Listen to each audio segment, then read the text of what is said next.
Le donga commence avec deux garçons qui se battent avec des épées en bois. Le garçon aux cheveux courts s'appelle Zhang Xiaofan, et celui aux cheveux un peu plus longs s'appelle Lin Jingyu. Même si Xiaofan défie souvent Jingyu, il ne gagne jamais parce qu'il est faible et pas très intelligent, tandis que Jingyu est habile et rusé. Leur combat continue dans un temple. Malgré ses défaites répétées, la détermination de Xiaofan ne faiblit jamais. Il se fait tard, mais Jingyu semble étrangement déterminé à blesser Xiaofan, comme s'il était possédé. Cela effraie leurs amis, qui décident de partir.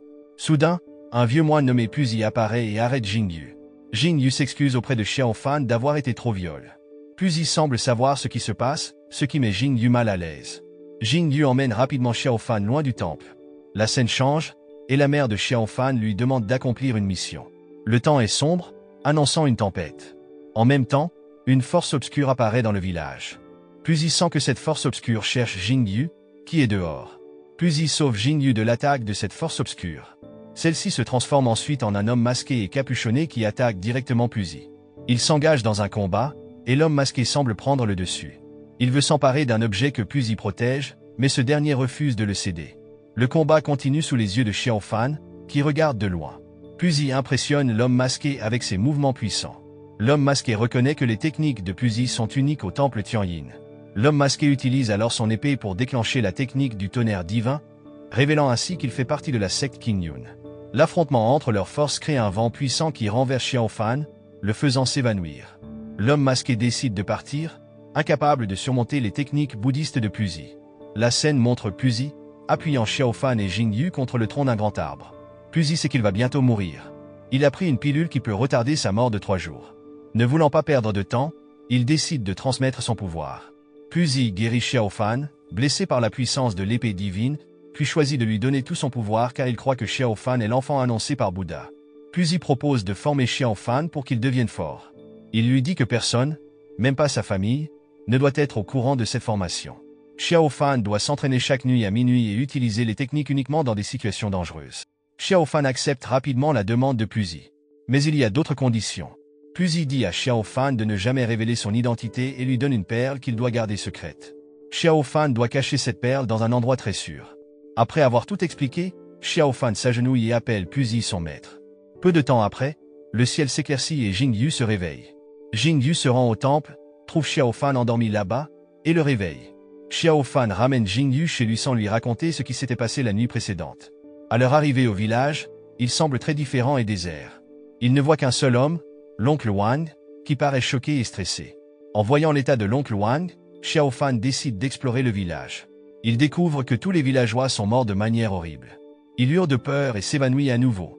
Plus tard, Xiaofan cherche ses parents mais est bloqué par des esprits maléfiques. Il se réveille soudain et réalise que son village détruit n'était qu'un rêve. En sortant, il trouve Jingyu en train de pleurer. Jingyu lui raconte que la destruction du village est réelle et que leurs parents sont morts. Peu après, un homme nommé Yi She apparaît et emmène les deux garçons à la secte Qingyun. Yi She avait été envoyé par Puzi. La scène montre Xiaofan et Jingyu marchant derrière Yi She sur un pont lumineux vers le temple de la secte Qingyun. En arrivant à la porte, ils sont surpris par une créature ancienne ressemblant à un dragon, nommé Lingzin. Au début, Lingzin veut les attaquer, mais Yi She explique que Xiaofan et Jingyu ont été spécialement convoqués par le maître. Lingzin se calme en entendant cela et s'éloigne. Yi She explique que Lingzin a été apprivoisé il y a des milliers d'années et est devenu intelligent, donc il ne peut pas attaquer les humains sans raison. Xiaofan pense que la réaction de Lingzin pourrait être liée à la perle qu'il a reçue de Puzi. À l'intérieur du temple Qingyun, 7 personnes sont assises dans la salle centrale. Yi She leur rapporte que le village de Kaomiyao a été détruit par des forces maléfiques et que seules 3 personnes ont survécu. Xiaofan, Jingyu et oncle Wang. Un homme, Dao Xuan, le chef de la secte Qingyun, est assis au centre. Dao Xuan demande à Jingyu et Xiaofan ce qui s'est passé. Seul Jingyu parle, se souvenant des conseils de son maître, tandis que Xiaofan reste silencieux. La scene present les sept origins de la secte Qingyun. Song Song de Dragon Peak, Tian Bai de Great Bamboo Peak, Shuiyu de Little Bamboo Peak, Zheng Sichang de Wind Breeze Peak, Shang Zhiliang de Sunrise Peak et Maitre Tianyun de Sunset Peak. Kanson et Tianbuyi se disputent pour savoir qui prendra Jingyu comme disciple. Ils voient tous deux un grand potentiel en lui. Pour mettre fin au débat, Dao Xuan décide que Jingyu ira à Dragon Peak avec Kanson et que Xiaofan ira avec Tianbuyi à Great Bamboo Peak. Les 7 dirigeants approuvent la décision de Dao Xuan. Xiaofan et Jingyu se préparent alors à se séparer. Jingyu est escorté par Kanson, tandis que Xiao Fan est pris en charge par Song Daran, un disciple de grès de bambou. Avant de partir, Jing Yu dit au revoir à Xiao Fan et lui demande de prendre soin de lui. Xiao Fan se sent mal à l'aise à grès de bambou à cause du comportement des autres disciples à son égard. Quand il essaie de se défendre, une fille nommée Ling Geer, la fille de Tian Buyi, le protège. Ensuite, Tian Buyi arrive avec sa femme et Song Daran. Song Daran présente Xiao Fan aux disciples seniors. Zheng Dali, Lu Daxin, Hidaji, Wu Dei et Du Bishu. Song Daran demande à Xiao Fan de servir des boissons à Tian Buyi et à sa femme en signe de gratitude pour avoir été accepté comme disciple de grès de bambou. Il semble que Tian Buyi soit encore mécontent de la décision de Dao Xuan de lui confier Xiao Fan. Pendant le dîner, Tian Buyi demande à Song Daran de s'occuper de Xiao Fan, puis il part avec sa femme. Ling Geer semble heureuse de l'arrivée de Xiao Fan à grès de bambou. Xiao Fan sent que les disciples de grès de bambou, bien que peu nombreux, sont loyaux et le considèrent comme un frère. La scène change ensuite, montrant Xiao Fan tenant la perle et se rappelant le message de son maître de s'entraîner secrètement chaque nuit à minuit. Sans tarder, il commence son entraînement, comme Puzi le lui a enseigné. Assis en tailleur, il ferme les yeux et une lumière l'entoure doucement. Le lendemain, Xiao Fan explore le temple du grand bambou et découvre un endroit appelé la salle du silence. Il y rencontre Ling Geer, qui lui présente son chien Dahuan, un animal pouvant vivre jusqu'à 100 ans. Ling Geer demande à Xiao Fan de l'appeler grande sœur. Song Daran arrive ensuite et donne à Xiao Fan ses tâches en tant que nouvel élève. Ling Geer, voulant l'aider, décide de l'accompagner. La scène montre Song Daran, Xiao Fan et Ling Geer marchant à travers une forêt de bambou. Song Daran explique les règles. Chaque nouveau disciple doit couper un bambou chaque jour, mais comme Xiao Fan est encore jeune, il ne devra en couper qu'un tous les 3 mois. Ling Geer lui montre comment couper le bambou correctement. Au début, Xiao Fan a du mal à couper le bambou. En tant que débutant, il doit travailler dur pour s'améliorer. Malgré ses échecs, il reste enthousiaste. Song Daran lui enseigne différents exercices que Xiao Fan pratique sans relâche. En plus d'apprendre de nouvelles techniques, Xiao Fan se sent également comme faisant partie d'une nouvelle famille parmi ses camarades de classe. Au fil du temps, Xiao Fan devient un beau jeune homme. Il arrive désormais à couper le bambou rapidement en utilisant les techniques de l'épée qu'il a apprises. Ling Geer, qui est devenue encore plus belle, aime passer du temps avec lui. La scène montre ensuite Xiao Fan pratiquant l'agilité spirituelle avec ses camarades. Malgré ses efforts, il ne parvient pas à améliorer sa cultivation et perd souvent contre ses pairs. Il se sent désespéré et s'excuse de causer du souci à Song Daran et aux autres. Cependant, ses frères et sœurs l'encouragent à persévérer. Après avoir entendu une discussion sur la philosophie du grand bambou, Xiao Fan réalise qu'il doit être calme et stable, comme une tige de bambou. Il commence à se concentrer sur sa cultivation sans se laisser distraire. En le regardant de loin, Tian Buyi remarque que son aura spirituelle grandit. Quand Xiao Fan parvient à stimuler ses 36 méridiens et à absorber l'aura spirituelle, Song Daran et les autres se précipitent pour le féliciter. Ils sont heureux que Xiao Fan ait atteint le premier stade de l'éveil. Cependant, Tian Buyi reste indifférent et lui rappelle de ne pas oublier ses devoirs de cuisinier au temple du grand bambou. La scène change et montre Xiao Fan en train de couper du bambou. Soudain, quelqu'un commence à lui jeter des pierres sans cesse. Agacé, Xiao Fan cherche le coupable et découvre qu'il s'agit d'un singe. Pendant ce temps, Jing Yu, devenu adolescent, est très respecté au temple du dragon à cause de son talent. Contrairement à Xiao Fan, Jing Yu a atteint le 6e niveau du royaume mystique et est directement supervisé par Kansong, le chef du pic du dragon. Bientôt, un aîné nommé Fan Chao défie Jing Yu en duel par jalousie. Mais un autre aîné nommé Kui arrête le combat et gronde Fan Chao pour avoir perdu contre Jing Yu. Leur maître, Kansong, observe la scène de loin. La scène revient à Xiao Fan, qui est assis avec Ling Geer. Ils évitent les activités à cause des singes espiègles. Ling Geer dit à Xiao Fan de ne pas douter de son père, car elle croit qu'il tient à lui. Soudain, le singe espiègle réapparaît et les embête. Agacé, Ling Geer poursuit le singe pour le punir. Le singe agile continue de la taquiner, ce qui la rend encore plus irritée. En poursuivant le singe, Ling Geer et lui tombent dans un précipice. Xiao Fan se précipite immédiatement à la poursuite de Ling Geer. En descendant, il ressent une pression dans sa poitrine à cause de la perle qui pulse, mais il l'ignore et continue. Xiao Fan trouve Ling Geer près d'un lac, mais s'évanouit en s'approchant, réalisant que l'eau contient une substance qui provoque des évanouissements. La perle dans sa poitrine lui donne la force de sauver Ling Geer. Il sauve également le singe espiègle. Soudain, la perle sort de sa chemise et se dirige vers le lac. Xiao Fan l'attrape et est tiré dans l'eau. La perle se déplace vers un tourbillon centré autour d'un bâton en bois. Le bâton et la perle s'élèvent et tournent autour de Xiao Fan, puis fusionnent. Il ressent une connexion entre eux, mais s'évanouit et commence à se noyer. Avant de perdre connaissance, Il voit une silhouette mystérieuse au-dessus du lac. Xiao Fan se réveille dans son lit, avec Madame Su, la mère de Ling Ge, à son chevet, visiblement inquiète. Tian Buyi gronde Xiao Fan pour ne pas avoir surveillé le singe. Madame Su calme son mari et dit à Xiao Fan de se reposer. À l'extérieur de la chambre de Xiao Fan, Madame Su dit à Tian Buyi qu'un événement étrange s'est produit en sauvant Xiao Fan et Ling Ge, mais Tian Buyi pense que c'est dû à l'incompétence de Xiao Fan. La scène montre un singe paniqué parce que Ling Ge le poursuit. Le singe se réfugie dans la chambre de Xiao Fan, portant un bâton en bois fusionné avec la perle de Xiao Fan. Le singe s'enfuit à nouveau, et Xiao Fan aide Ling Ge à le poursuivre. Contre toute attente, Xiao Fan sauve le singe et demande s'il peut le garder.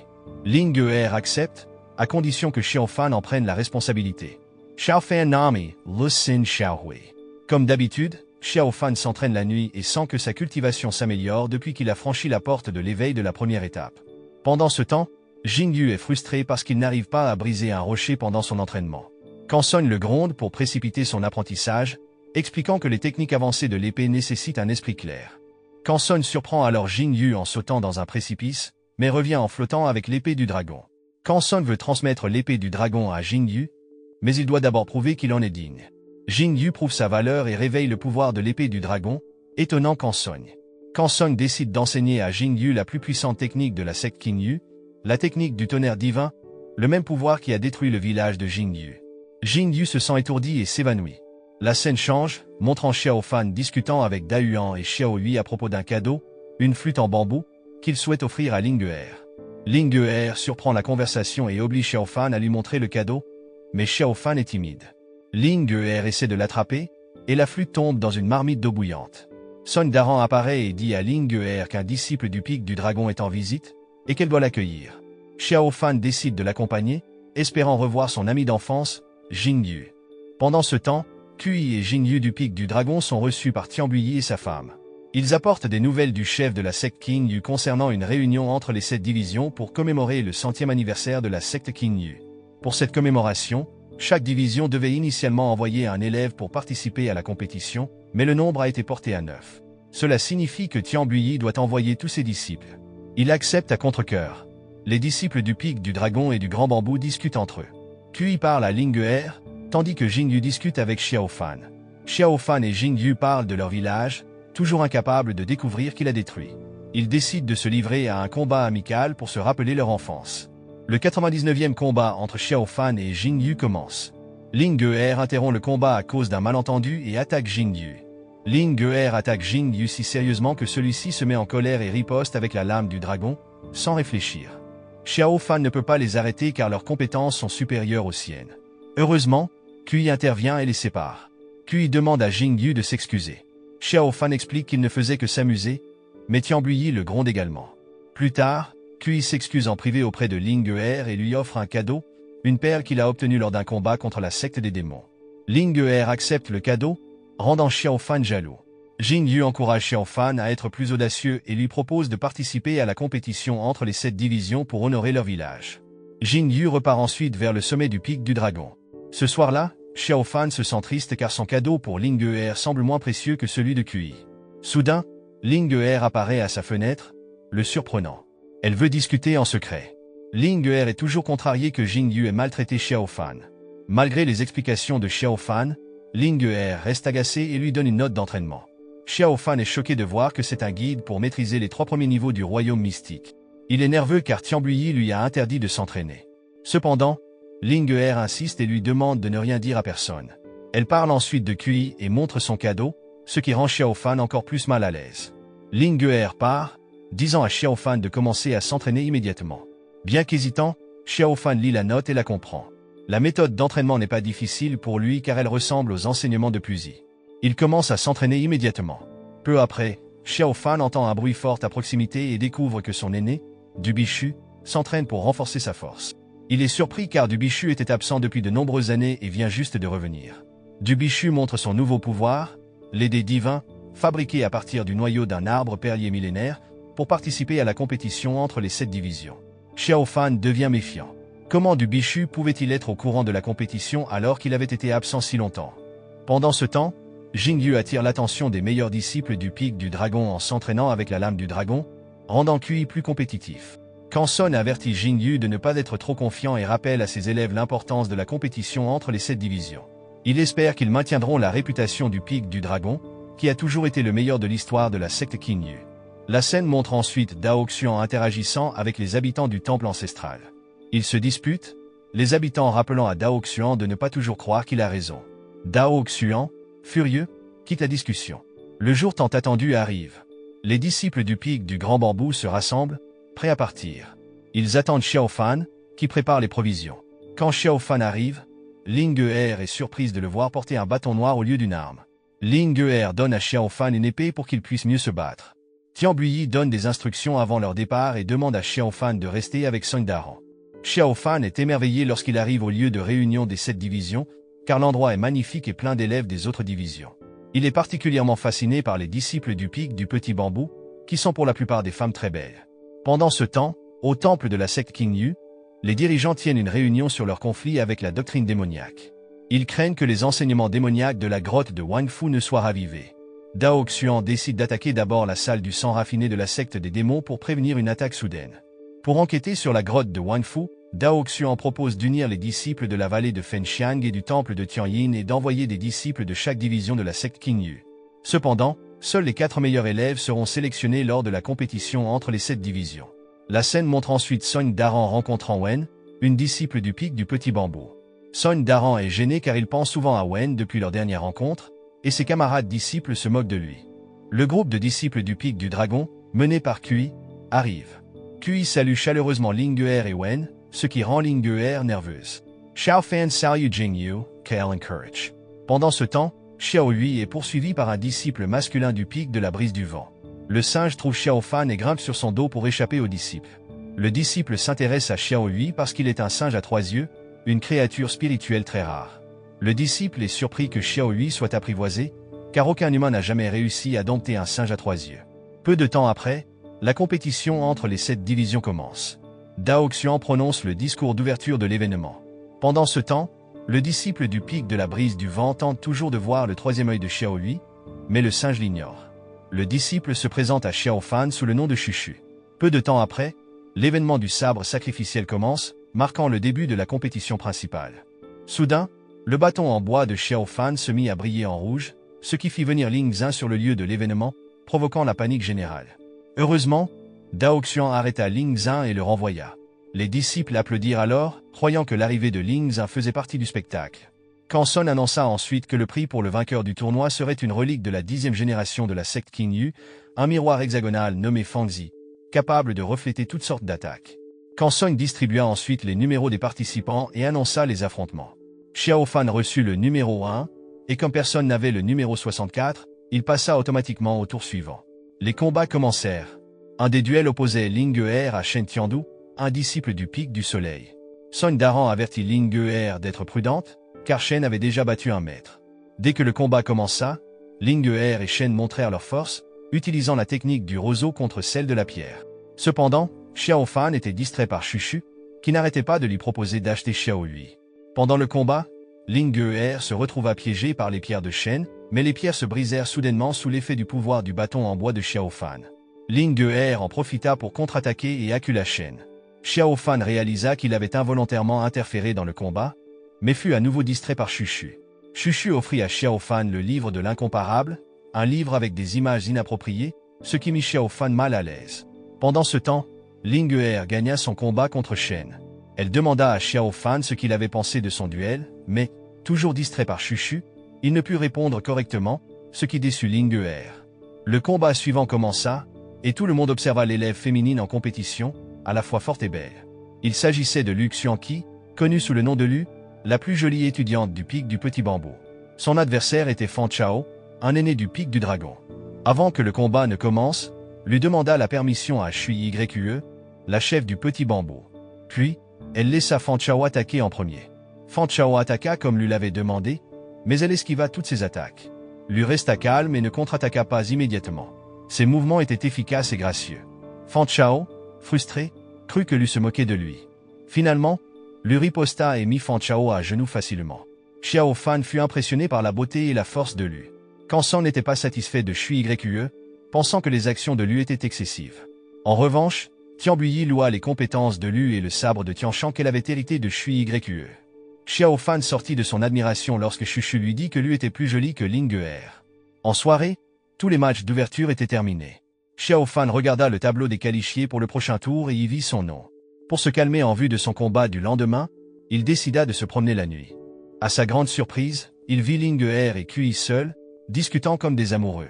Cela lui brisa le cœur, se sentant coupable de ne jamais avoir rendu Ling Er aussi heureuse que Kui le faisait. Le lendemain, Xiao Fan combattit Yuog, un aîné du pic du soleil. Xiao Fan eut du mal à se défendre contre Yuog, qui brisait sans cesse son épée et le mettait à terre. Distrait par ses sentiments pour Ling Er et Kui, Xiao Fan n'arrivait pas à se concentrer. Il prit alors son bâton en bois pour affronter Yuog, qui se moqua de lui et railla le pic du grand bambou pour leurs armes peu impressionnantes. La colère de Xiao Fan grandit, surtout en voyant Ling Er et Kui ensemble. Il attaqua Yuog avec une grande intensité. Au cours du combat, alors qu'il était acculé, le sang de Xiao Fan toucha le bâton en bois, libérant une brume noire qui attaqua Yuog, le projetant hors de l'arène. Xiao Fan gagna le combat, mais s'évanouit aussitôt. La victoire de Xiao Fan provoqua un émoi au sein de la secte Qingyu. Ses frères avaient parié, mais tous avaient misé sur la victoire de Yuog, sauf Dubichu, qui croyait en la force de Xiao Fan. Xiao Fan, maintenant réveillé, devint l'espoir de ses camarades pour le prochain combat. Tianbuyi et Madame Su rappelèrent à tout le monde de rester concentré et de ne pas devenir trop confiant. Xiao Fan se sentit encouragé, d'autant plus que Tianbuyi, qui le grondait souvent, le soutenait désormais. Le lendemain, Xiao Fan devait affronter Peng Chang, un disciple du pic du vent. Shushu rendit visite à Xiao Fan et lui dit qu'il avait demandé à Peng Chang de ne pas être trop dur avec lui. Shushu ne voulait pas que Xiao Fan risque sa sécurité comme lors du match précédent. Les autres disciples pensaient que Xiao Fan allait perdre contre Peng Chang. Au début, Xiao Fan envisagea d'abandonner, mais il se rappela de tout le travail acharné qu'il avait fourni avec ses frères. Il ne voulait pas décevoir Tianbuyi et Madame Su, qui les avaient formés et soutenus. Il pensa aussi à Ling Er, qui l'avait inspiré à entrer dans le monde spirituel. Peng Chang suggéra à Xiao Fan de se rendre, mais Xiao Fan dégaina son bâton en bois à la place. Cela offensa Peng Chang, qui se sentit insulté. Le combat commença, et Peng Chang attaqua Xiao Fan avec force, surprenant Shushu, qui s'inquiétait car Peng Chang utilisait le pouvoir du feu. Pendant ce temps, Ling Er affrontait Lu, et les garçons encourageaient les deux jolies filles. Ling Er se sentait confiante de pouvoir gagner si Lu n'utilisait pas le sabre de Tianshan. Elle était également motivée par le soutien de Kui. Cependant, Lu remporta le combat car Ling Er fut distraite par Kui. Xiao Fan alla voir Tianbuyi, qui fut surpris de le voir gravement blessé, mais aussi car il avait gagné le combat. Xiao Fan s'évanouit ensuite. Tianbuyi réalisa que Xiao Fan avait étudié des techniques mystiques de haut niveau sans son autorisation. Madame Su expliqua que c'était probablement Ling Er qui avait donné l'entraînement à Xiao Fan. Tianbuyi se mit en colère car Ling Er n'avait pas pris son combat au sérieux et était plus concentré sur son amour.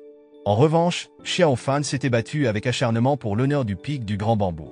Madame Su tenta de calmer Tianbuyi, disant que Ling Er grandissait et que trouver un partenaire était naturel. Mais Tianbuyi était contrarié, surtout en sachant que le coup de cœur de Ling Er était un disciple du pic du dragon. En entendant cela, Xiao Fan, qui avait repris conscience, décida de chercher Ling Er. Il la trouva en train de pleurer pour la première fois, le cœur brisé. Ling Er dit à Xiao Fan qu'elle détestait son père parce qu'il lui interdisait de voir Kui. Son père pensait que sa relation avec Kui ne lui apporterait que des ennuis. Ling Er affirma qu'elle était prête à désobéir à son père pour être avec Kui. Xiao Fan n'avait rien à dire et se contenta d'écouter, tout en se sentant de plus en plus blessé. Le lendemain, le match entre Xiao Fan et Lu eut lieu. Madame Su était inquiète pour Xiao Fan, car il n'était pas totalement rétabli. Kanson ne s'attendait pas à ce que Xiao Fan arrive aussi loin dans la compétition. Xiao Fan était distrait par les paroles de Ling Er, et Lu remarqua qu'il n'était pas concentré. Lu se mit à s'irriter face au manque de sérieux de Xiao Fan. Finalement, le combat commença. Ils s'attaquèrent mutuellement, et bien que Lu dominait clairement, Xiao Fan parvint à se défendre. Au fil du temps, Lu commença à devenir plus sérieuse, et Xiao Fan se retrouva acculé. À ce moment-là, Xiao Fan libéra la puissance de son bâton en bois, qui se mit à briller en rouge et enveloppa son corps. Soudain, le combat tourna en faveur de Xiao Fan. Lu fut repoussé, saignant de la bouche, incapable de rivaliser avec la force possédée de Xiao Fan, dont les yeux brillaient en rouge. Lu décida alors de libérer la véritable puissance de son épée de Tianshan, obscurcissant le ciel pour invoquer la foudre et utiliser la technique du tonnerre divin. Cela n'effraya pas Xiao Fan, car les paroles de Ling Er concernant Kui alimentaient son esprit combatif. Xiao Fan se précipita vers Lu alors qu'elle préparait sa technique du tonnerre divin. Mais en voyant le visage effrayé de Lu, il se rappela de Ling Geer. Il comprit que gagner ou perdre ne changerait rien à sa situation avec Ling Geer. Au même moment, le tonnerre divin de Lu se dirigea vers Xiao Fan. Il choisit de stopper son attaque et se prépara à mourir. Il fut frappé par le tonnerre divin de Lu et projeté au loin. Lu gagna le combat, mais elle ne se sentait pas victorieuse. Tian Buyi vola immédiatement pour rattraper Xiao Fan. Pendant ce temps, Canson félicita Shui Yue pour la victoire de Lu et loua son talent exceptionnel. Canson parla ensuite à Dao Xuan du mystérieux pouvoir de Xiao Fan, suggérant qu'il ne venait pas de l'entraînement de la secte Qingyun, mais de forces maléfiques qui pourraient nuire à la secte. Dao Xuan décida. Des rumeurs se répandirent selon lesquelles Xiao Fan utilisait le pouvoir de la doctrine démoniaque. Dao Xuan ordonna qu'il soit interrogé dès qu'il reprendrait conscience. Les jours passèrent, et Xiao Fan resta abattu car il n'y avait rien à faire au pic du grand bambou sans Ling Geer. Pendant ce temps, Kui remporta son combat contre Lu, car elle sentait qu'elle n'avait pas vraiment gagné lors de son duel contre Xiao Fan. Son Daran rencontra Xiao Fan dans la forêt de bambou, désolé pour sa situation, et essaya de le réconforter. La scène montre ensuite Xiao Fan interrogé par Canson devant Dao Xuan et Tian Buyi. Canson accusa Xiao Fan d'être un espion de la doctrine démoniaque, car il avait utilisé une arme imprégnée de son sang. Xiao Fan nia les accusations et affirma qu'il n'avait jamais fait cela.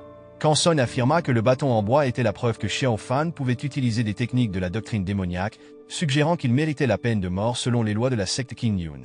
Tian Buyi prit la défense de Xiao Fan, menant à une dispute avec Canson. Dao Xuan mit fin au débat en exposant son point de vue. Il reconnut que l'aura de l'arme de Xiao Fan semblait avoir un pouvoir de la doctrine démoniaque, mais estima que certains éléments étaient différents et nécessitaient plus d'investigation. Il expliqua qu'il ne pouvait pas condamner quelqu'un à mort sans preuve solide et conseilla à Canson de ne pas se précipiter. Dao Xuan annonça que Xiao Fan, étant l'un des 4 meilleurs disciples, rejoindrait les 3 autres pour enquêter sur la doctrine démoniaque en dehors de la secte Qingyun. La scène montre ensuite Xiao Fan se préparant à partir avec Shushu, Lu et Kui. C'était la première fois que Xiao Fan utilisait son bâton en bois pour voler. Ils arrivèrent à la ville de Heiyang, une ville prospère, et furent émerveillés par la vie animée qu'ils n'avaient pas vue à la secte Qingyun. Shushu invita ses collègues à se reposer au pavillon de Shanghai, un célèbre restaurant de la ville de Heiyang.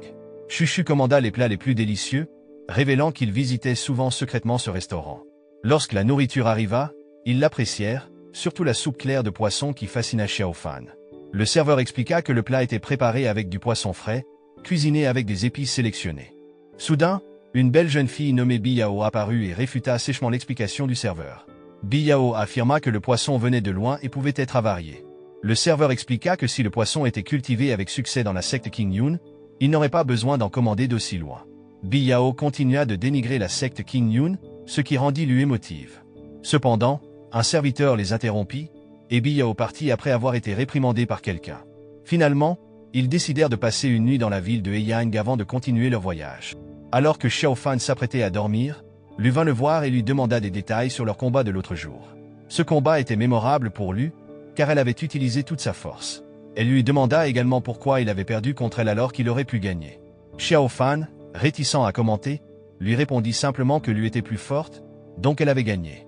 Après avoir entendu la réponse de Xiao Fan, Lu lui dit au revoir. La scène montre ensuite Xiao Fan faisant un mauvais rêve. Il se sentait étouffé et se réveilla soudainement.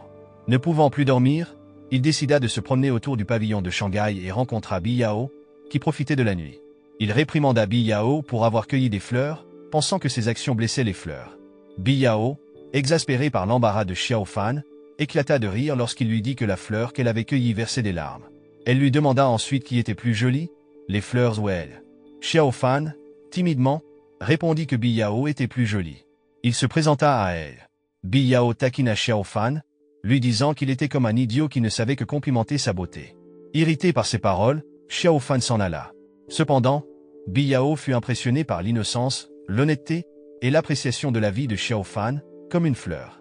Pendant que Biyao méditait sur les paroles de Xiao Fan concernant les fleurs qui peuvent pleurer, une femme voilée nommée Yuyi apparut.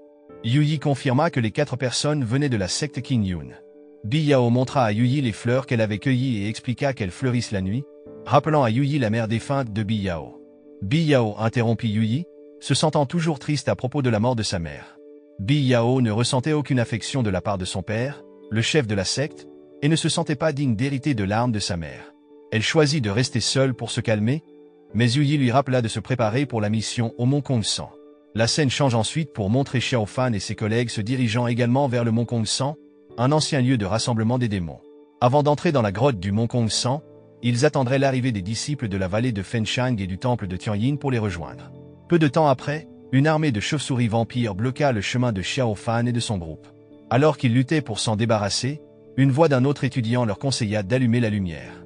Kui utilisa alors son miroir, un prix qu'il avait gagné, pour émettre de la lumière, ce qui fit fuir les chauves-souris, car elles détestaient la lumière vive. Ils rencontrèrent 4 autres étudiants, Fa Xiang et Fa Shan du temple de Tianyin, ainsi que Luonze et Yanon de la vallée de Fenchang. Ils décidèrent de bientôt entrer dans la grotte, pensant qu'il valait mieux avancer rapidement. La présence des chauves-souris vampires prouvait que la doctrine démoniaque était toujours dans la grotte. Fa Shang essaya de parler avec Xiao Fan, mais celui-ci resta distant, se rappelant que Puzi venait aussi du temple de Tianyin. Soudain, lui remarqua un mouvement suspect, qui s'avéra être des mages de la doctrine démoniaque essayant d'empêcher le groupe de Xiao Fan d'entrer dans la grotte. Les mages, Y-Gu et Zhan Lao San, étaient des subordonnés du chef Nian, un leader de l'Olia du raffinement sanglant. Chef Nian se préparait à lancer un sort, disant qu'il ne laisserait pas les disciples de la secte quitter la grotte pour aller rapporter les faits à Dao Xuan. Une bataille éclata entre les disciples de la secte et les subordonnés du chef Nian. Xiao Fan fut séparé des autres et combattit seul Lao San. Lao San tenta de sucer le sang de Xiao Fan, mais, dans un acte de désespoir, Xiao Fan réussit à saisir son bâton en bois et à transpercer Lao San avec. Chef Nian et Y-Gu remarquèrent que Lao San n'était pas revenu de son combat contre Xiao Fan. Y-Gu alla vérifier et fut choqué de découvrir Lao San mort, vidé de son sang par le bâton de Xiao Fan. Chef Nian ordonna à Y-Gu de battre en retraite à cause du désavantage numérique. Xiao Fan fut troublé par le commentaire de Y-Gu avant de partir, laissant entendre que Xiao Fan avait utilisé une méthode de succion de sang. Kui ordonna aux disciples de poursuivre les mages de la doctrine démoniaque et insista sur le fait que personne ne devait se retrouver à nouveau isolé. Ils arrivèrent à la zone interdite de la salle de purification du sang, l'abîme mortel. Kui les avertit d'être prudents car cet endroit était très dangereux.